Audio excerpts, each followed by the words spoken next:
The degree and manner of which things are just getting broken now is only growing as we touch upon 6th level spells. Also, I'm not role-playing it so much anymore.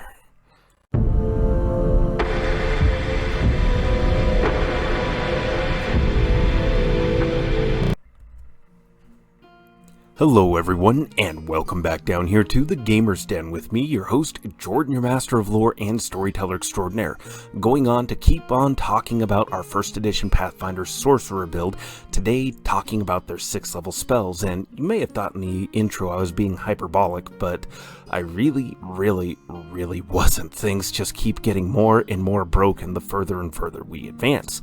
I haven't even talked about the Army Across Time spell and the combo that you can do with that, but that'll be coming up in another video.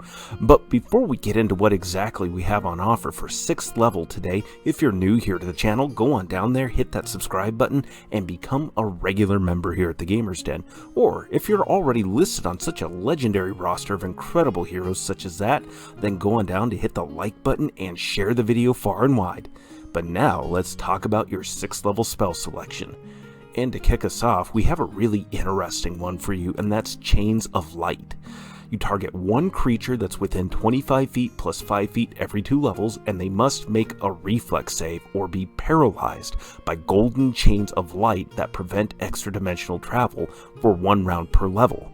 This allows no spell resistance either, so this is really great, especially since at this level, spell resistance is going to definitely be a regular thing for you. Maybe not every encounter, but certainly with your more significant threats, they are definitely going to have access to spell resistance and extra-dimensional travel, so this is great to have. Another great one to have is a classic, and it's Flesh to Stone. You target one creature within 100 feet plus 10 feet every level, and they must make a fortitude save or turn to stone. Spell resistance does apply to this one, but once they are turned to stone, any damage you deal to the statue will be dealt to the body once they are restored back to flesh, if they are ever restored. So that means if you use Flesh to Stone and then you say, I don't know, Rock to Mud, you're really gonna ruin somebody far down the line, assuming they get to go back to being somebody.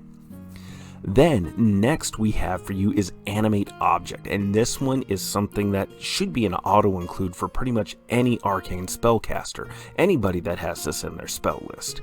You can animate a number of small objects equal to your caster level. Medium counts as 2 small objects, large equals 4, huge equals 8, gargantuan equals 16, and colossal equals 32, and you animate them for 1 round per level. These objects will attack whomever you designate when you cast the spell. Changing targets afterwards, however, will be a move action. So, generally, you're probably going to want to designate a specific group of people once combat starts, particularly if you're fighting the boss and a bunch of his minions, mooks, whoever might be in your way. That way you don't really have to worry about spending your move action, but given that so many of your spells only take a standard action to cast anyways, you can probably be okay and rest assured that you're going to be able to get away with it. Then the next spell you definitely want to have, especially if you're specializing with Conjuration Magic, you're going to pick up Summon Monster 6. You summon 1d3 creatures from the Summon Monster 5 list, or 1d4 plus 1 from lower. And you have options like dire bears, dire tigers, griffins, shadow demons, succubi, or large elementals. That's absolutely amazing that you can summon these kinds of creatures. Especially remember that if you have the augmented summoning feat, you're adding a +4 to the strength and constitution of many of these creatures. So your dire tigers are going to be absolutely dealing a ton of damage. Griffins will as well. And dire bears are going to be so incredibly tanky for you. This is a great grab for you to get, and really this is going to be one of your heaviest hitting spells at this level. Although it can kind of pale in comparison to Summon Genie Greater. You pick a point within 25 feet plus 5 feet every 2 levels to summon 1 Shaitan, 1d3 Janai, or 1d4 plus 1 Jan for 1 round per level. The Shaitan Well, its at-will abilities include spells like Soften Earth and Stone, Stone Shape, that are at will, and then 3 times a day it has Quickened Glitter Dust, Stone Skin, Rusting Grasp, Stone Tell, and Wall of Stone. And once a day, they can transmute rock to mud or transmute mud to rock. These are great control spells, supplemental things, defensive spells, and Stone Skin alone makes this incredibly worthwhile. But top this off with the fact that if you're in rocky terrain, its feet are on the ground, and your opponent's feet are on the ground, it's going to gain bonuses to its attack and to combat maneuver rolls, and if it can successfully bull rush an opponent into a stone wall or object, it can forcefully meld them into that stone. And remember, because it's bull rushing, it's working off of its strength, and you're giving it a +4 bonus to its strength and its constitution. Even if the different genies and the different djinn are not necessarily the beefiest, tankiest characters. You're not summoning Ifrit or anything like that, but they are still effective, and this is a great combination for you to have in your back pocket. I mean, this is awesome, especially if you're looking for a way to re-flavor your spellcaster without necessarily deviating from the build that we have overall here. Really, there's no reason that you can't take Summon Genie or Summon Monster as well. Though, another spell you might want to consider on your spells known list is Greater Dispel Magic, another classic one. You target one spellcaster creature or an object or a 20-foot radius area. That's the big addition from Dispel Magic. With targeted, you dispel one spell for every 4 caster levels you possess, starting with the highest level spell that you can dispel after you make your check. Or if you're affecting an area, you roll 1 dispel check and apply that to each creature in the area, although this excludes magic items. And then you can use this to also counterspell, which works as Dispel Magic, but you get a +4 bonus in this instance. So this is just great if your opponents are en masse buffing the different minions that they're throwing in your way.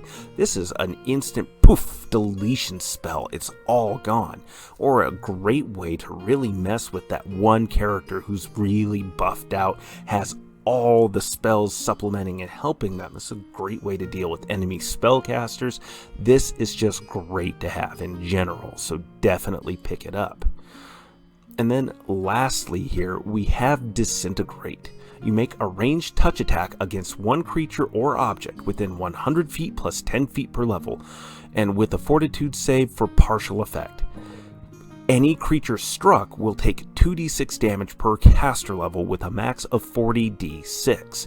Creatures reduced to 0 are disintegrated. Now if they save, they only take 5d6 points of damage, but if that still is enough to reduce them to 0 hit points, they are still disintegrated. And also this can be used to destroy a 10-foot cube of matter, or destroy force effects such as Wall of Force. Now that 10-foot cube of matter, that doesn't sound like a lot, but once you work out the math on it, that's a significant volume of material. That's enough to cause destabilization in a lot of structures, throw off bridges, collapse walls. As long as you place it right, you're going to do a ton of damage. And to top that off, if this removes defensive spells such as Wall of Force or any other sustained force effects like Bigby's Hand, any of the different interposing hand spells by Bigby, this will destroy those. So this is actually a really handy utility spell, as well as having some okay-ish backup damage options. You're really picking this up for the overall utility it provides you. You're not often going to be targeting your opponents, you'll be targeting things around them to help cause extra damage. But what do you think? Certainly there are plenty of other spells that I didn't list here, like Greater Teleport. Greater Teleport is a fantastic one to have. But go on down to the comments below and let me know your thoughts. What spells you would consider swapping out here? Or if you liked or just utterly disliked this spell list. Either way, hit those like or dislike buttons. And remember, if you're new here to the channel, go on down there, hit the subscribe button, and become a regular member here at the Gamers Den. But with all that said, thank you. I've been your host, Jordan, your master of lore and storyteller extraordinaire. Thank you all so very much for your time, and you all have yourselves a good night.